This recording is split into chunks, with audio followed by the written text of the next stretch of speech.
Sa bisa ng isang search warrant na kumpiska ang mahigit na 1 milyong pisong halaga ng smuggled cigarettes mula sa isang bahay sa Puerto Princesa City, Palawan na nagresulta sa pagkakaaresto ng may-ari nito. Magbabalita dyan si Patrolwoman Desiree Padilla.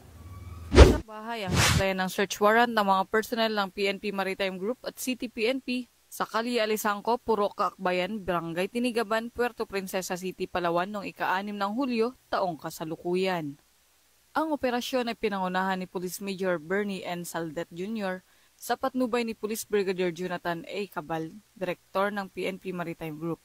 Kasama ng operating team ang isang search warrant ay nilabas ng Regional Trial Court ng Puerto Princesa. Sa naturang operasyon, matagumpay na nasamsam ng mga otoridad ang 493 rims ng iba't ibang brand ng sigarilyo na nagkakahalaga ng 1,660,400 pesos. Arestado rin ang taong sinasabing nag-iingat ng mga iligal na sigarilyo.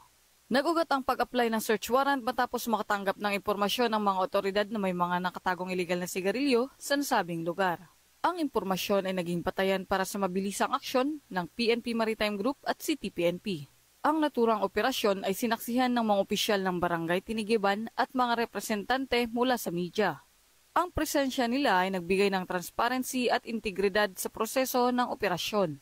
Lahat ng mga nakumpiskang ebidensya at ang naarestong suspect ay dinala na sa headquarters ng 2nd Special Operations Unit Maritime Group para sa tamang disposisyon. Tuloy na iniimbestigahan ang kaso upang malaman ang lawak ng operasyon ng smuggling ng sigarilyo sa nasabing lugar. Dahil sa bagong Pilipinas, ang gusto ng pulis, ligtas ka. Mula dito sa Calapad City, Oriental, Mindoro, ako ang inyong PNN correspondent, Patrolwoman Desiree Padilla, alagad ng batas, tagataguyod ng balitang pulis. Maraming salamat, Patrolwoman Padilla.